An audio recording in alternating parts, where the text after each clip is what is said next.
We are live, We're live. And we're super fancy tonight. This is Todd Sullivan, and he didn't rent, he bought a velvet suit just for tonight, because tonight is the opening night of the Kamloops Film Festival in Kamloops, BC. We are on the red carpet. You cannot see it, but it's really here. It's really red.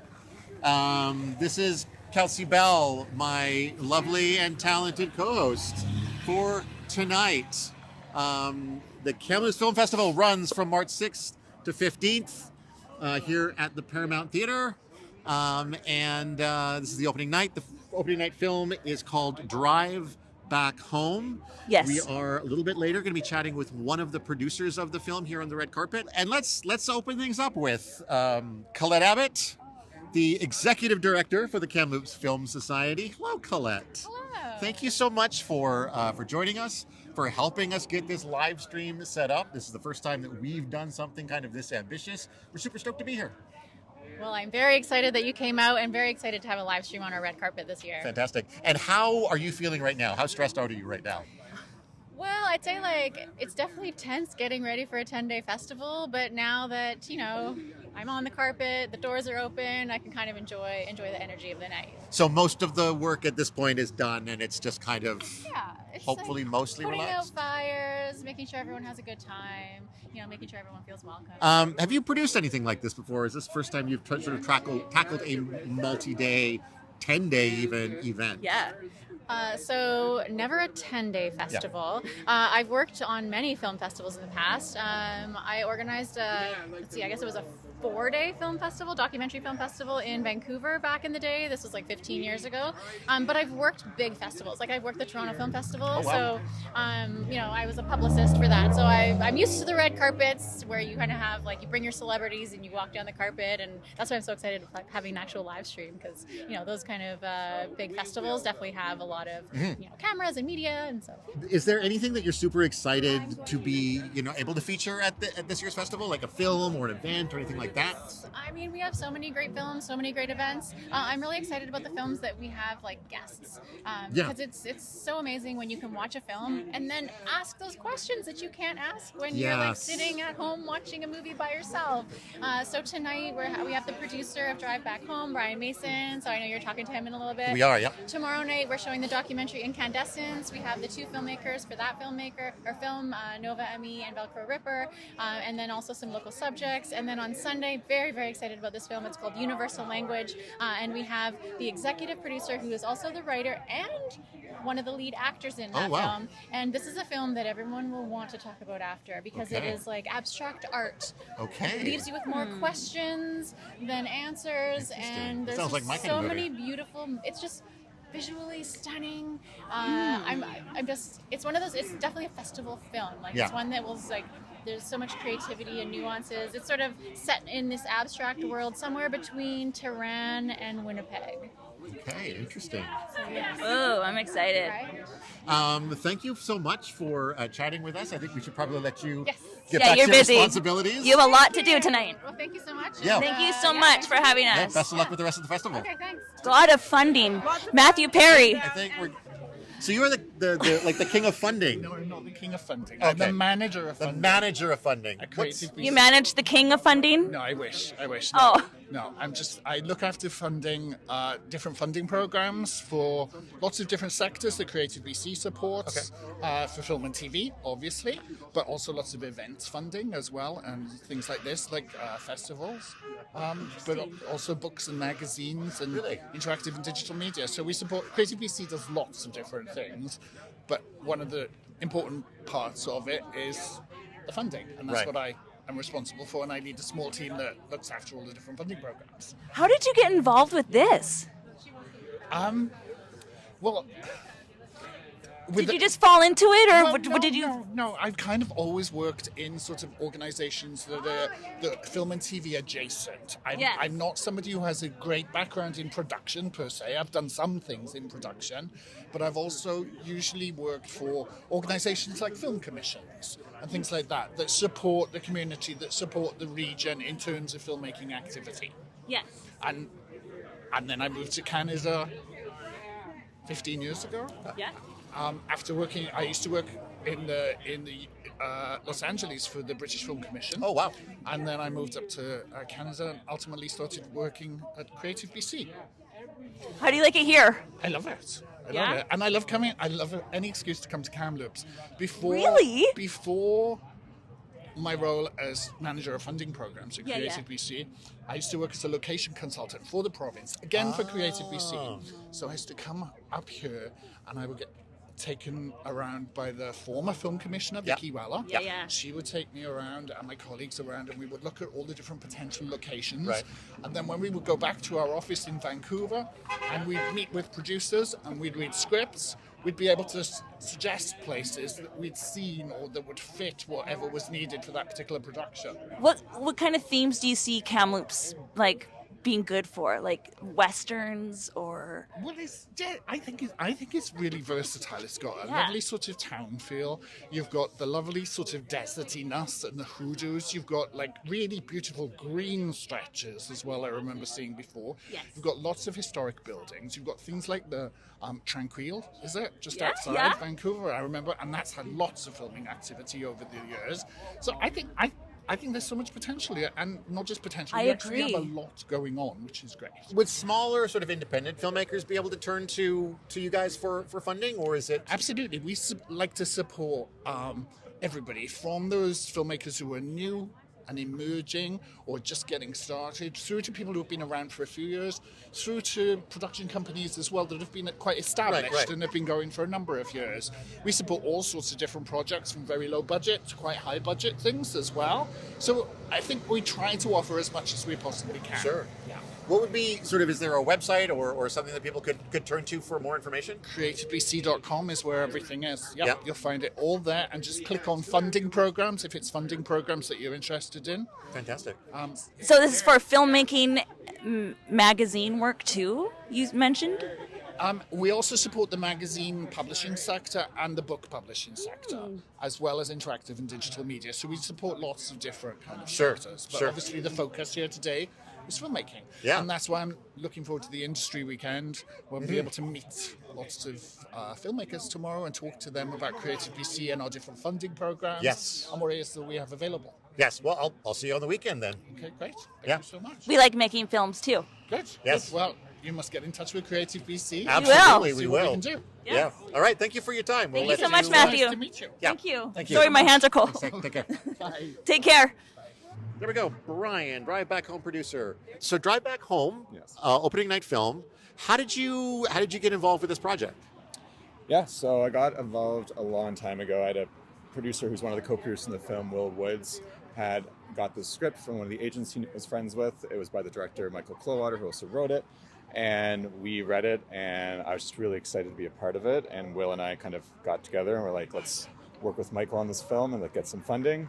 And it was really exciting for me because I'm actually originally from Prince Edward Island, and this is like a New Brunswick movie that's kind of between Toronto and New Brunswick, and I live in Toronto, so there was just like a maritime Toronto connection for me, which was just really exciting to be a part of, for sure. Right. Have you been involved in film production before, or is this sort of one of the first films that you've produced? This is the first feature where I was the lead producer on it, but I have been on 2 other features before. So I was on Who's Your Father, which opened the Kamloops Film Festival last year, so I was the line producer on that one. And then before that I was on a film called North of Norman, I was the associate producer on that. So this is my first one where I'm the lead producer. And then before that I was in television. My background is actually in finance and accounting. I'm a chartered accountant, which is not the most exciting to talk about. But I No. will say that I used to work on Degrassi for a long time, and then I worked in reality lifestyle TV as well. So I've been through all different parts of the industry at this point. Wow, good for you. How old were you when you realized that you want to be a filmmaker? Yeah, so I think I've always been interested in film. Even growing up, I was like looking at the box office on Monday mornings. It was just one of those things that I like to do.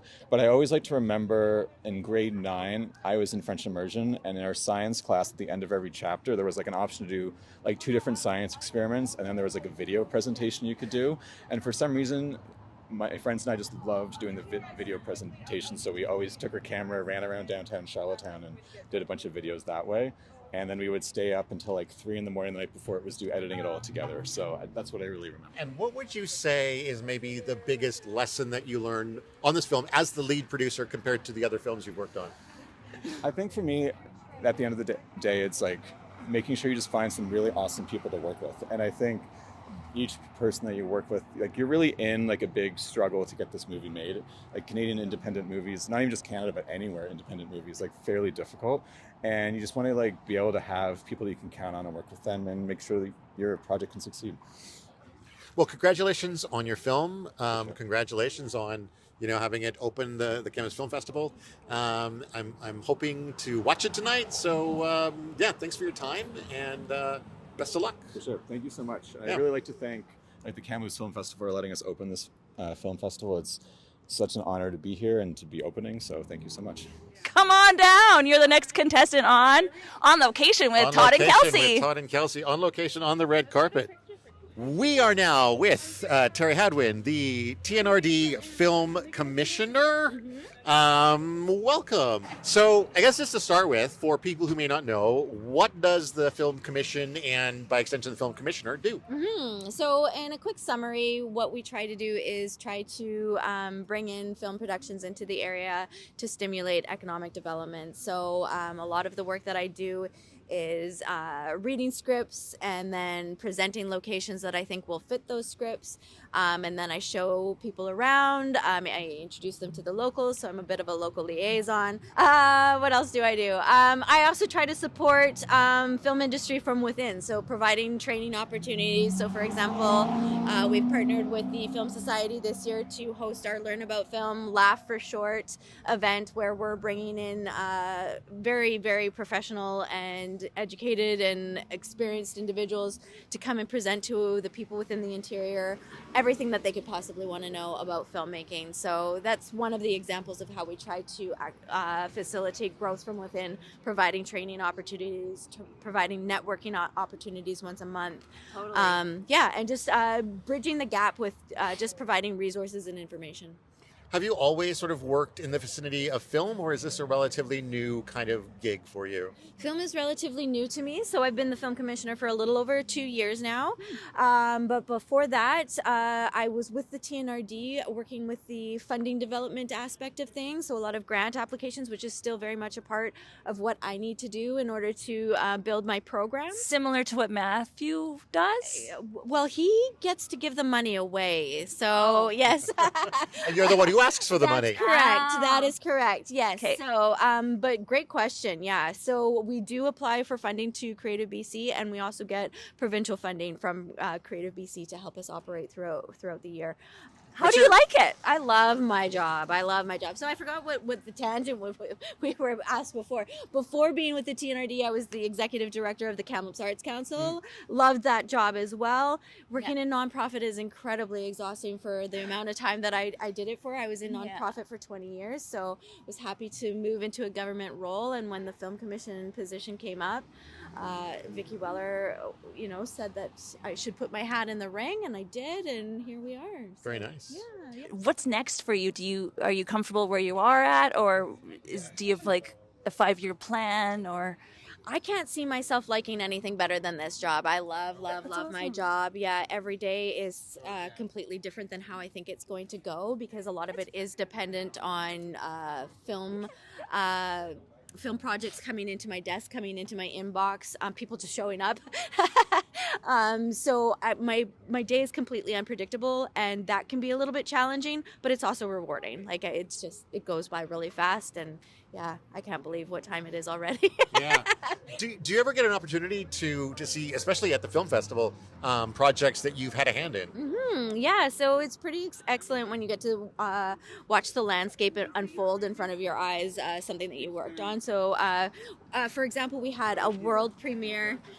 We had a world premiere of the production called Get Fast, where we invited the producers and the actors and all those types of wonderful people to come and enjoy their world premiere, and then we had to do a Q&A after the fact, so we got to engage with the audience and have them ask questions about what had happened during the filming process, and that was really exciting.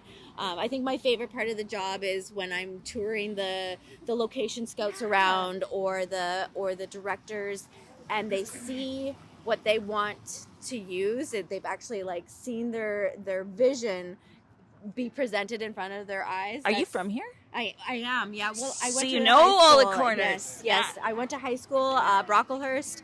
NORCAM. Yeah, there you go. And then I worked for an organization called Gold Country Community Society, which promoted tourism to pretty much an entire half of the TNRD. So I know those locations like the back of my hand, and then Yeah. I've gotten to know the other side of the TNRD since taking on this job. What's a really great area of town that you're like, that could be a movie? Oh, well, I mean, my absolute favorite location is there's on to Kamloops Indian Band land. They have this ranch. It's called Spiulik Ranch. And there's been a few film productions that have been done there, like Flicka 2 and stuff like that. And that is my favorite location. It's got a few older farmhouses and just this open landscape that you have no idea. You're just 10 minutes outside of like the hustle and bustle of this community. But it's completely quiet and Yeah. you're so far removed. And it could be any time period. Absolutely. Yeah. Yeah. I love yeah. that. And do you have any sort of words of advice or inspiration for Kamloops local independent filmmakers? Todd's looking for advice. I'm looking for advice. Help me out. Well, I mean, I don't think you need as much advice because you've been doing it for a while, but I say just get started. Like, just get started. Find a tribe of people that want to do this with you. A great place to start with that would be the Film Industry Networking events. We host them every third Sunday, so you can meet with people that are interested in working on projects. I've seen a lot of synchronicity of, hey, will you work on this project with me while I have funding for this one? I'll work on the next project with you for your next funded project. So there's a lot of like quid pro quo happening and people really working together. I think that that's amazing. Is there some place that people can sort of like stay on top of when those things are happening? Yeah, so we have our website, which is filmthompsonnicola.com. We also have an e-newsletter that people can subscribe to, which you would find on our Film Thompson Nicola page. We're on every social media channel that you can think of.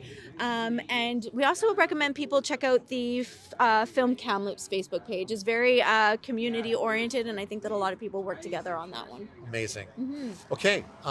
Thank you so much. Thanks for having me. Yeah, and enjoy the film, enjoy the rest of the festival, and yeah, amazing. Same to you. Thanks, guys. Thanks. Okay. We'll Take care. Bye. All right, next up we have Nova Amy and Velcro Ripper. Nova Amy, I'm sorry. Let's just start by getting you guys to tell us a little bit about your film. Our film is a feature documentary that explores fire, our relationship to fire in the context of increasing mega fires due to climate change. Wow, that sounds intense. It is very intense. It's an immersive film, very cinematic, and we use a very multi-layered soundscape as opposed to having a composed musical score as our sound. And actually, Velcro was the sound designer on this film as well. Oh, well, tell us a little bit about the sound and how you sort of approached it for the film. Sure. Well, it was kind of a bold choice to decide not to have a score. I mean, oftentimes, documentaries are propelled by the score to tell you how to feel, but we really wanted to try something different. So it was, as a sound designer, which is my other hat, it was a real joy to just not be fighting with music and just to have all this space to. I use pulses and rhythms and tones to create a driving sound design, but it really captured the feeling of fire as a character, the voice of the fire. Sounds fascinating. What is it that sort of initially compelled you guys to want to tell this sort of story? Well, a few years back, we live on the Sunshine Coast, and we were socked in by wildfire smoke that was coming from very far away. It was the first time that we had personally felt the impacts of wildfire, and so it propelled us to explore it more deeply in a film. And so we took the idea to the National Film Board of Canada, and we developed the idea with them and went into production. One of the things that I found, because I've done a little bit of documentary work, is that sometimes the story evolves as you're pursuing it, and it doesn't always end up in the same place that you thought it would at the start. Did you guys find that on this film? That it went in any interesting directions that you weren't anticipating? Sure, yeah. Well, one of the interesting things that happened was one of our subjects, whose house burnt down, in the course of us spending years following the trajectory of her family and her, she actually became a wildland firefighter. Oh, really? So we follow her going into the field and trying to to help protect other people's homes when hers was not able to be saved. So That could almost be like a sequel to what you created. Yeah? Well, it's actually a big part of the film. Wow. And not only that, we were spending time with a firefighting organization called Rider Ventures that operates out of Vernon. Yeah. And over time, the firefighting group that she joined was Rider Ventures. So it was like these two story threads that we were following Ended up kind of- joined. Yeah. For years. That's meant to We could be. never have predicted that. Yeah. Yeah. And it sounds like it was like a multi-year project, the film. It was a multi-year project. We filmed over 2 fire seasons, and we went to the areas that we filmed over the course of 2 years throughout the seasons to follow the impact of the wildfires to the communities, on the communities, the land, and the wildlife. Wow. Are you guys jumping onto a next project yet, or are you just kind of content to let this one sit for a bit? What's the future plans look like? Well, as it turns out, we actually kind of had twins because we had another feature documentary that was greenlit almost at the same time, and wow, congratulations. and we're just locking picture on it right now and doing the sound design and finalizing it as we're releasing Incandescent. So it's a lot to have 2 feature docs at the same time. It's called, I bet. Yeah, it's called Emergence. It sounds like you guys are particularly drawn to documentaries. Is there, what is it that you like about that format? Well, real life is so rich, and you can't really make these things up, these stories. And it's really, I guess for me, it's the truth of the human experience, and really the layers are so complex, and it's really an interesting way to understand ourselves. Sure. Would either of you say that there was a particularly surprising or particularly interesting thing that you stumbled upon while working on Incandescence? Sure. Well, I would say we always think about fire as kind of the villain and then like bad fire, but we discovered there's another kind of fire, good fire, and we learned about the indigenous practice of cultural burning and how they have this, ancient relationship to fire in which they actually help to manage the landscape with these low intensity burns that help to stop fires from coming through and destroying their settlements. And now there's a return to that. It's now called prescribed burns. Yeah. And actually BC Wildfire is now starting to collaborate with for example, the Benticton Indian Band. Oh, really? I didn't know which that. is featured in the film. And so we're seeing that was a real awakening to us. That fire is a shapeshifter, has many sides. Yes. Yeah, and I think that a lot of people would look at that as being very kind of counterintuitive. That they think fire bad, when in fact it has that, there is a way to utilize it well. Yeah, and that's one of the messages that comes across in our film is that, we have to really respect fire and work with fire, and it's really an important part of our lives. So how do we do that, especially in the context that we live in today? When we hear about these wildfires in the news, we don't hear about what happens after. And No, exactly. the thing is that these stories continue for people who've been impacted, and so it's really important that these stories come out and we understand the impacts of these wildfires on the communities. Sounds fascinating. Thank you for, unless you have any.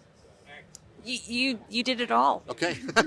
Well, thank you so You much took for all the smart ones. taking the time to chat with us today, and congratulations on Yeah. your film. Good luck and, tomorrow. Enjoy. If you're here for any more of the festival, enjoy the rest of the fest. Thank you. Yeah, it's great to be here. Thank you so much. Thank you. Take care.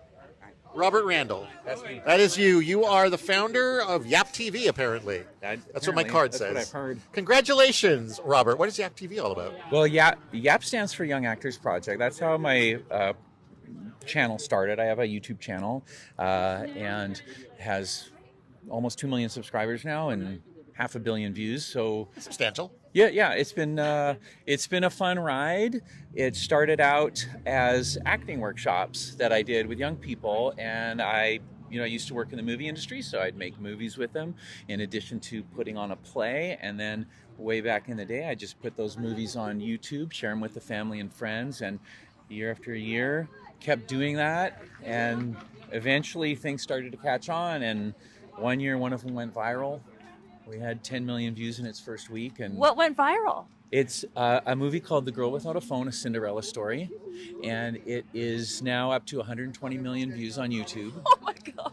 and which I don't know for sure, but it might make it the most popular scripted short film on YouTube. I don't know that for sure. They won't tell me, but it's Darn those YouTube people.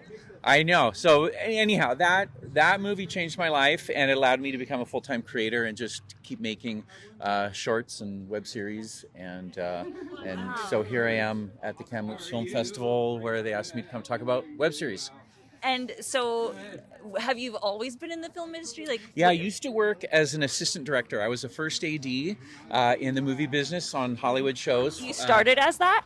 I started as a production assistant. My first job was on Jumanji with Robin Williams as No way! as a production assistant. Yeah, picking up the garbage on set, and then Happy Gilmore. And so See, that's how it happens, though. People think that you start with the camera, or no, you start with the garbage yeah. in the parking lot and setting up the lunch tent.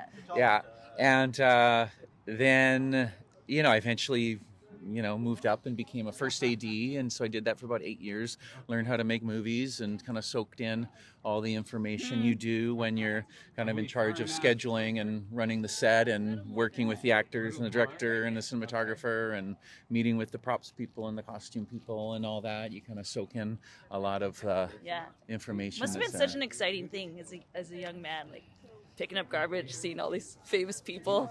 Yeah, And yeah. that was that like the moment where you're like, It was. this is It wasn't that glamorous. You mean garbage isn't glamorous? What? Locking up the parking lot in the downtown east side, has its downside. But there was something about that environment that drew you in. No? Well, I went to film school. I went to acting school. I wanted to be a writer and an actor, and then I wound up, working behind the scenes. Oh, I see. Which I think was great because it just allowed me to learn. And then when I started my YouTube channel, I kind of knew all the information that was floating around me, and it allowed me to work on a really small scale to make movies really low budget and still have them turn out pretty good. Yeah, and so that's what I was going to ask as far as like the draw towards sort of, YouTube or the web over traditional film production. Is it that sort of lower budget that's the primary draw, or is it something else? It was, it's a necessity. I started it, like, one year my daughter asked me, Dad, can you make a movie with me and my friends? And then I did. And then I thought, working with these young kids was fun. They had fun. Their parents loved what I was doing with them. And it just was kind of accident that it all started to take off. It took off because I had a passion for it, and I kind of kept doing it. And eventually it took off, and soon it was, more interesting and more fulfilling than working on someone else's shows. Behind the scenes, I was just doing my own thing. And when you're a young writer trying to sell your script or something like that, you feel like, I got to win the lottery to get my movie produced and get through the gatekeepers and all that. And there was a digital revolution not so long ago where it made it a lot easier just to go out there and just do it and say, forget all these gatekeepers, I'm just going to do it myself. Yeah. Do you think, like, for younger up-and-coming filmmakers or older up-and-coming filmmakers that sort of looking at the web and YouTube as a platform, do you think that's a viable direction to go? It is. YouTube can be really unpredictable, even for me. Sometimes I'll produce something and it'll take off. Sometimes I'll produce something and I think, this is going to be it, and doesn't do as well as I had hoped. So the key for me is just to kind of keep it low budget, low risk. So if I do produce something that doesn't hit, I'm not suffering for it. You can still eat. I can still eat, yeah. And but a lot of my stuff on my channel is quite evergreen. Some of the stuff I made way back even in 2012 still gets a lot of views. They're just little movies about high school and things like that. So go check it out. It's called Yap TV. Yap TV. Yeah, he needs more subscribers, so... Yeah, I'm almost at 2 million. I just need like another 10,000. Come on, guys, let's push him over 2 million. Little guy. Get me there. For 90 cents a day, you can help. You can help. You can help a poor filmmaker. Filmmaker. Wouldn't you like to help the filmmaker? Awesome. Well, thank you so much for your time, for chatting with us today, and hope you enjoy the festival. Oh, now we have Sam. Hi, Sam. Sam, I think you used to be my number 2 person to talk to. Yes, I heard that. You are the... Nope, that's not you. Programming manager. Programming manager, Yeah. exactly. So does that mean that you help to sort of program the films at the festival? Yeah, so it's a combination of me and Colette, but I was the one who got the original list of. So we started with 150 films and worked our way down from that. Like how challenging is it really to sort of figure out what you want to screen and like what is the process for whittling it down? Is it partly just picking, or is it like sometimes Demographic? what's available? Yeah, I mean, it's tough. It's different for each movie, I would say. So when I lay out the festival, I want movies for everyone. That's impossible, unfortunately. Right. So I want different genres. I want different languages. I want different produced in different countries.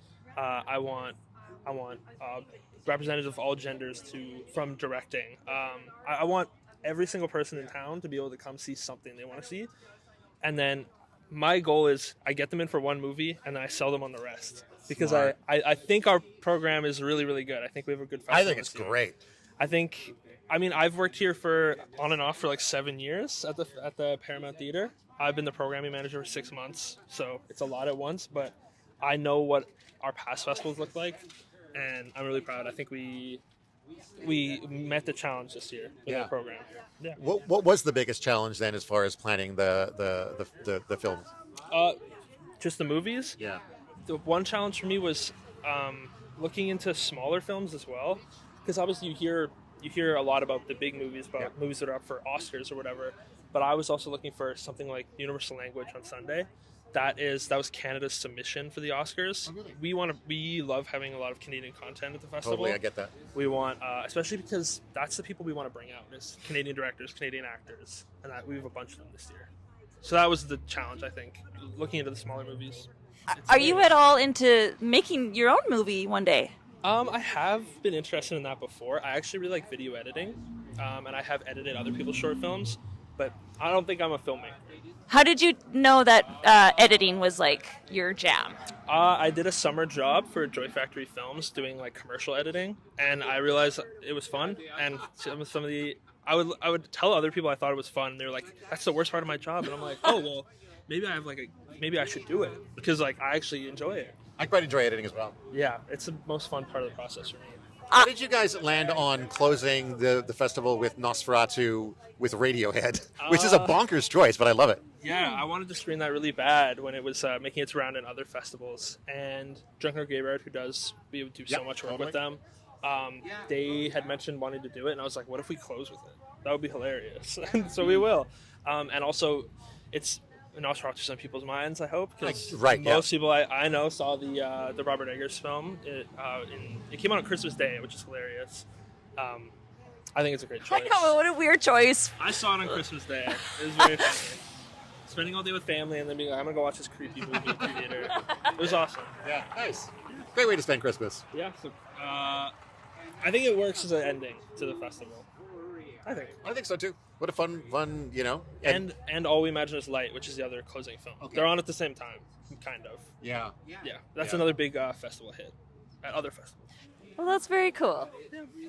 All right, well, thank you so Thank you much so for much. taking the time to yak with us here on the red carpet today. Anytime. Thank you. And congratulations on the festival. Hope you can kind of sit back and enjoy the films at this point. No, but I hope everyone else does. Okay, well then. But you're smiling. It looks like you're in your element. You enjoy what you're doing. I love when other people come out and see movies here. I think it makes me really proud. Good. I'm proud of everything we do here. And we are proud of you. Thank you. You're welcome. Yeah, fantastic. Thank you. Thanks, guys. Thanks. See you later. Okay, take care. Take care. Bye-bye. Everyone's cold. Let's get I know. Yes, I know. I'm Okay. sorry. I think we're sneaking in Vesta. You're it. You're the end. So what have you got? lots on You've your got stuff involved going on in this festival? Tell us about it. Not a film, but I'm working part-time with the Thompson-Nicoll Film Commission with Terry, who you've heard earlier. Yep. And we are hosting, aside with the film festival, a 2-day industry event called Learn About Film. And so that's my big thing. I've been working on it for 6 months, and I'm so proud of it. I'm so excited about it because it's really going to be a chance for local filmmakers to elevate their game. And that's what I really wanted. I've been given so many amazing opportunities to learn at places like Totally Indie Day at VIFF and Banff at the Banff World Media Festival, and other places that I've been given these opportunities to learn and to hear people talk and to hear, to go to pitch sessions and things like that. So I wanted to bring something like that here, and that's what we're doing. This is definitely one of the biggest film events for industry people that we've ever had in Kamloops. Right. Thank you Well, so much thank for you all so that much you for do. all the help. Thank you so much for chatting with us here. Anytime. Enjoy the rest of the festival and go have a good warm night. up. And thank you for all the work that you guys have done, Yeah. because this has been a fun night. I even got to photobomb Sam, which Oh, I so never fun. get to do. That is awesome. Glad we could provide that opportunity. You can do a dance move right now if you'd no, like. that's a little bit out of my comfort Okay, zone. just say all But it. the shivering is pretty much a dance. Shivering, there you go. Floating Yeah. out and move. You're already dancing for us, and you don't even mean to. Thank you very much. All right. Thank you Have a so good much, night. Bessel. See you later. Well, that wraps up our red carpet coverage of the Kamloops Film Festival. What a fun thing to say. It was fun. Yeah, what a fun thing to We're do. fancy. We're fancy. We've been talking about this for. We've been planning this for 6 months or more, as far as when the first inkling of an idea of doing a live stream on the red carpet happened, and then we got approval all the way. TELUS approved the live stream, Colette approved doing it, and here we are. It's finally happened, and now it's all over. But We're done. first, I want to say thank you to my friend Todd, Oh, because I didn't do anything tonight. Todd No, really that's not helped true. organize That's not true. tonight's She showed up. stream. She showed up. Yeah. and looked lovely, and asked good questions, and yeah, I couldn't have done But it thank without you. This is I a would've- great. Yeah. Yeah. All right. Well, until next time, Kamloops. Au revoir. Au revoirs. And goodbye.